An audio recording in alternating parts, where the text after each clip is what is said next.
오늘은 우리가 에스겔서 15장을 살펴보겠습니다. 이같이 열매 없는 포도나무죠. 이제 열매를 맺지 못하는 이 포도나무에 대해서 이제 생각을 하겠습니다. 우리가 이제 성경을 보면은 이스라엘을 뭐로 표시하냐면 대개 포도나무로 이 표시하는 경우가 많이 있어요. 포도나무. 우리가 이제 아시다시피 이스라엘에서 나오는 이 3대 과일이 있습니다. 3대 과일. 그러면 우리가 이제 대개 3대 이같이 과일 하면은 우리가 첫 번째가 뭘까요? 무화과 나무가 되겠죠. 무화과. 또 두 번째가 감람나무도 되겠죠. 감람나무. 세 번째가 포도나무입니다. 대개 이제 무화과 나무는 이제 식용으로 많이 쓰죠. 식용. 감람나무는 아시다시피 기름입니다. 기름인데 이 기름이 사실은 우리가 목사 안수 받는다던가 이럴 때 기름을 붓고 그 다음에 성전에 불을 밝힐 때 쓰는 것이 역시 기름이 되겠어요. 그렇죠? 그 다음에 포도나무는 기쁨의 상징입니다. 기쁨의 상징이죠. 그래서 우리가 이제 아시다시피 이 무화과 나무, 감람나무, 포도나무는 아주 이스라엘의 성경에 나오는 3대 중요한 과실이다 이렇게 볼 수 있어요. 근데 특별히 성경에는 이스라엘을 포도나무로 비유하는 경우가 많이 있습니다. 그래서 우리가 잘 아는 대로 우리가 요한복음 15장 하면은 포도나무의 비유죠. 너희는 가지고 나는 포도나무니 가지가 포도나무에 붙어 있으면 절로 과실을 맺지만은 가지가 포도나무에서 떨어지면은 어떤 과실도 맺을 수 없느니라. 또 과실을 맺지 않은 가지는 다 그것을 모아서 불에 던져 서르느니라. 이렇게 말씀하고 있습니다. 그러니까 이 포도나무가 굉장히 성경에는 많이 인용돼요. 특별히 이스라엘이 포도나무다 라고 하는 것이 아주 명확하게 인용된 것이 이사야 5장입니다.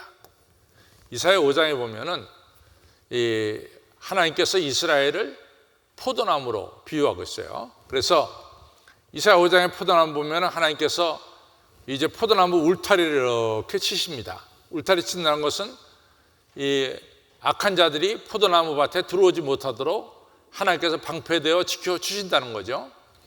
그 다음에 이 안에 이 모든 돌들을 제거하고 이 안의 땅을 이제 하나님께서 옥토로 만들어 주세요. 옥토로.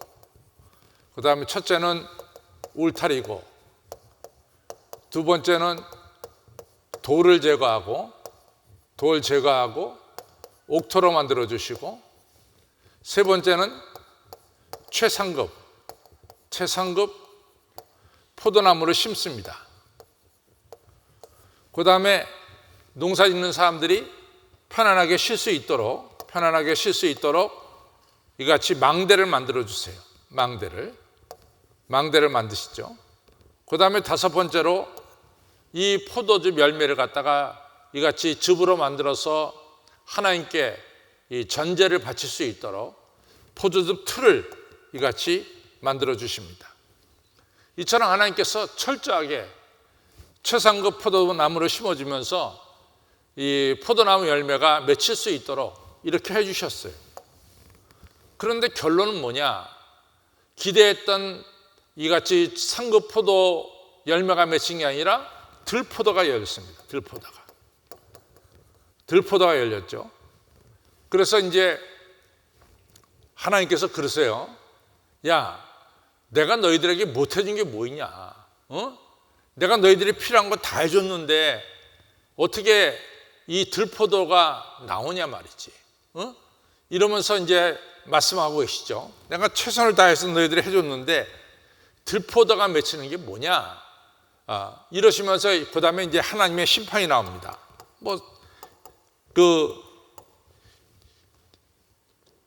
이 포도 열매가 안 나오고 들포도가 나오니까 심판할 수밖에 없죠. 그래서 하나님께서 내가 울타리를 다 제거하겠다. 울타리가 제거되면 그다음에 뭡니까?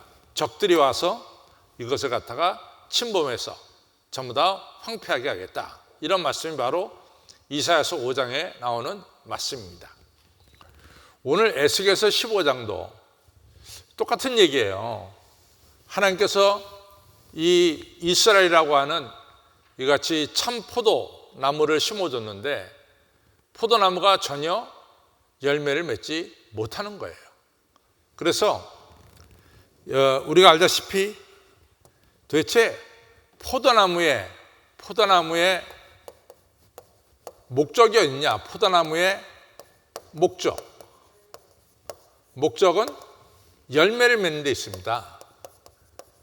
우리가 포도나무는 관상나무도 아니에요. 그렇죠? 관상나무도 아닙니다. 두 번째는 포도나무는 목재, 제목으로 쓸 수가 없어요. 그렇죠? 집을 질 때 포도나무를 쓸 수 없어요. 백향목은 집을 질 때 쓸 수 있는 나무죠. 그렇죠? 그러나 포도나무는 집을 질 때 쓸 수 있는 나무가 아닙니다.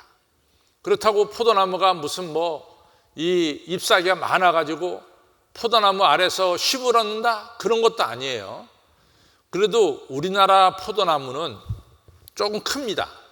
좀 크죠? 그런데 여러분들 이같이 다른 나라 서양에 가서 포도나무 보세요. 포도나무 굉장히 작아요.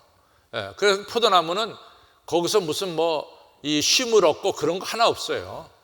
포도나무는 열매를 맺어야 돼. 열매 맺지 않은 포도나무는 의미가 없는 거예요. 그러니까 포도나무는 목적이 열매를 맺는 겁니다. 그런데 이제 이 이스라엘은 포도나무가 열매를 맺지 않으니까 하나님께서는 심판하실 수밖에 없다 이거죠. 그것이 바로 오늘 에스겔서 15장입니다. 저는 이 참 중요한 게 여러분이나 저나 하나님의 자녀인데 우리가 하나님의 자녀로서 우리가 하나님께 영광을 돌리는 것이 가장 중요한 겁니다. 우리가 하나님께 영광을 돌리는 것이 중요하고 물론 여러분들이 큰 부자가 되고 크게 출세하고 다 중요해요. 그런데 보다 더 중요한 것은 여러모자가 하나님의 자녀로서 하나님의 뜻을 이루고 하나님께 영광 돌리는 이러한 사명만큼 더 소중한 것이 없습니다. 그러니까 포도나무는 열매를 맺어야 됩니다. 그래서 오늘 우리 시편 이 에스겔 15장을 읽어가면서 보겠습니다. 에스겔 15장을 읽어가면서 보겠습니다. 여호와의 말씀이 내게 임하여 가라사대 인자야 포도나무가 모든 나무보다 나은 것이 뭐냐? 다른 나무보다 나은 것이 뭐냐? 산림 중에 여러 나무 가운데 있는 그 포도나무 가지가 나은 것이 뭐냐? 포도나무가 특별히 다른 나무보다 뛰어난 게 뭐냐? 그렇게 물어보시는 거죠. 그것은 바로 열매밖에 없다. 열매를 맺어야 포도나무는 포도나무로서의 가치를 발휘하는 거다. 이런 말씀이 되겠죠. 그래서 3절에 보면은 그 나무를 가지고 포도나무를 가지고 무엇을 제조할 수 있느냐? 뭘 만들 수 있느냐? 그것은 무슨 그릇을 만드냐? 포도나무로 그릇 만들지 못하죠. 또 못을 만들 수 있겠느냐? 걸어둘 수 있는 그런 옷걸이가 될 수 있느냐? 그렇지도 않지 않냐? 4절 만약에 열매를 맺지 아니하면은 불에 던질 화목이 될 뿐이라. 불이 그 두 끝을 사르고 그 가운데서 태웠으면은 제조에 무슨 소용이 있겠느냐? 이 4절은 무슨 얘기냐면은 그래서 이스라엘이 우상 숭배했단 말이죠. 죄를 저질렀단 말이죠. 그래서 이 포도나무가 마치 불 속에서 타다가 나온 나무처럼 그렇게 돼버리고 말았다는 거죠. 바로 그 얘기를 하는 겁니다. 여기서 이 4절에 보면은 불에 던질 화목이 될 뿐이라 불이 그 두 꽃을 사르고 가운데도 태웠으면 제조에 무슨 소용이 있겠느냐? 우상 숭배하고 하나님과의 계약을 파기하고 죄를 짓고 이러한 포도나무가 무슨 소용이 있겠느냐. 5절에 그것이 온전할 때에도 아무 제조에 합당치 않았거든. 그것이 온전한 나무였다 할지라도 이 제조하는 데는 아무 소용이 없었거든. 하물며 불에 살라지고 우상 숭배하고 또 하나님과의 계약을 파기하고 탄 후에 어찌 제조에 합당하겠느냐. 우상 숭배하고 하나님과의 계약을 파기하고 하나님을 떠나 이같이 죄를 지은 포도나무가 무슨 소용이 있겠느냐, 이런 얘기입니다. 그래서 6절에 가면은 그러므로 주 여호와 내가 말하노라 내가 숲을 가운데 포도나무를 불에 던질 화목이 되게 한 같이 내가 예루살렘 거민도 그같이 할지라. 다시 말해서 하나님 백성 이스라엘이 하나님을 떠나서 우상 숭배하고 죄악된 일을 하게 됐기 때문에 이같이 포도나무를 열매 맺지 못하는 포도나무를 불에 던지듯이 하나님께서 예루살렘을 심판하시겠다. 열매 맺지 못하는 예루살렘을 심판하시겠다. 이런 말씀입니다. 7절 내가 그들을 예루살렘을 대적한즉 그들이 그 불에서 나와도 불이 그들을 사르리니 내가 그들을 대적할 때에 너희가 나를 여호와인 줄 알리라. 참 이 7절의 말씀이 중요한 말씀인데요. 하나님이 이제 불로 심판하잖아요. 근데 그 심판을 피해서 나옵니다. 그렇지만은 그 도망 나온 그 사람들도 끝까지 하나님께서 불로 심판하시겠다, 이런 말씀입니다. 근데 이 말은 또 다른 뜻이 있어요.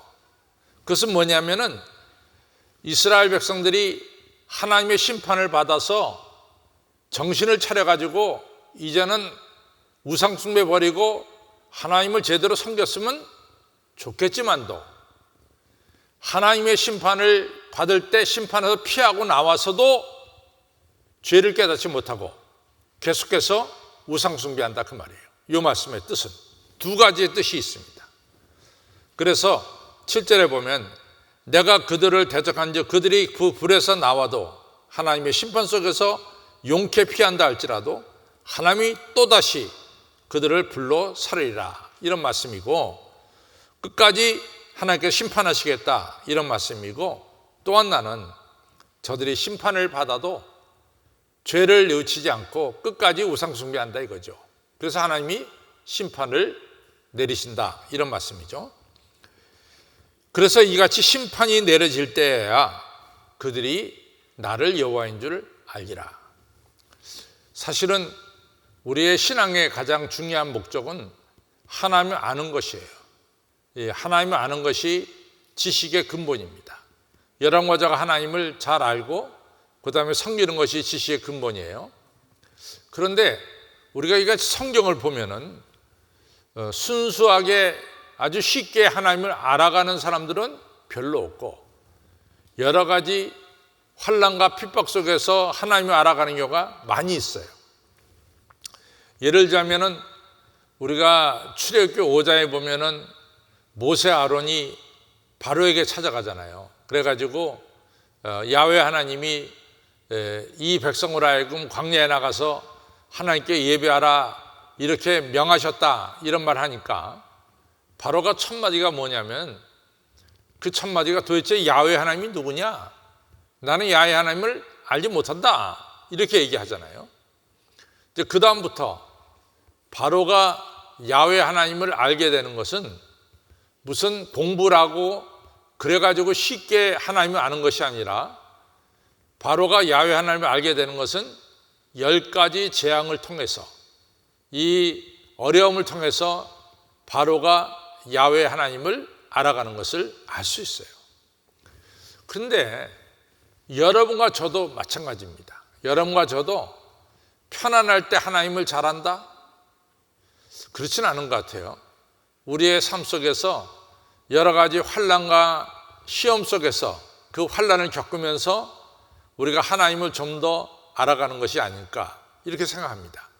그래서 오늘도 이스라엘 백성들이 하나님으로부터 매를 맞고 나서 그때 가서 정신을 차리고 하나님을 더욱더 알아가는 이러한 모습을 우리가 볼 수가 있습니다. 그래서 7절에 보면은 이 하나님께서 너희들을 심판할 때 그때 가서야 너희가 나를 여호와인 줄 알리라, 이렇게 말씀하고 있습니다.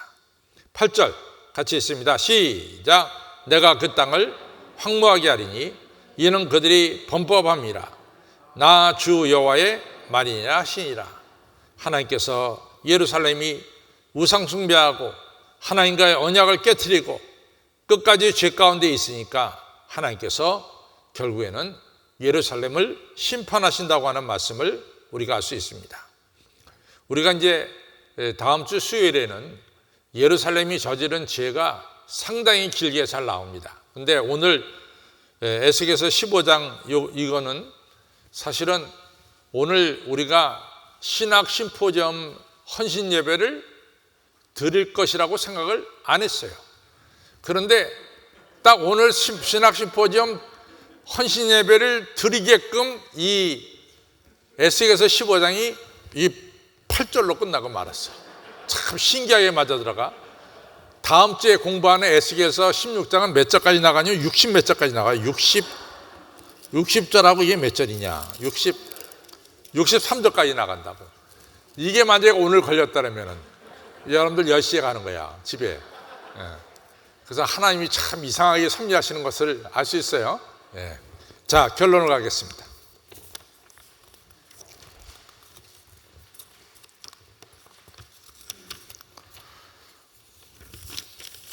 결론 같이 있습니다. 시작.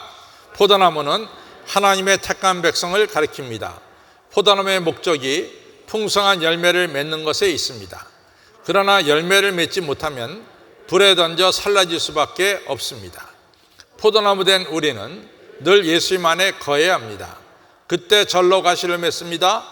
그리고 우리가 간구하는 기도가 응답되어지는 것입니다. 또한 과실을 맺게 될 때 하나님께 영광을 돌리게 되고 우리가 하나님의 백성임을 나타내는 것입니다. 또한 하늘의 기쁨이 우리에게 충만하게 되는 것입니다. 아멘. 여러분과 저가 열매를 맺을 때 바로 우리가 주 안에 우리가 포도나무 예수님 안에 거할 때 열매도 맺고 우리의 기도도 응답되고 우리가 열매를 통해서 하나님께 영광도 돌리게 되고 사람들이 내가 하나님의 백성임을 알게도 된다. 그리고 하늘의 기쁨이 충만해진다. 이런 말씀입니다. 중요한 것은 여러분과 저가 예수님 안에 거하는 거예요. 그래서 우리 결론 또 보겠습니다. 시작. 성도 여러분, 언제나 우리는 예수님을 내 안에, 내가 예수님 안에 거하시기를 바랍니다. 예수님의 사랑을 깨닫고 계명을 지키시기를 바랍니다. 그래서 늘 풍성한 열매와 기도의 응답과 하나님께 영광 돌리는 일과 나아가 하늘의 기쁨이 충만한 삶을 사시기를 주님의 이름으로 축원합니다.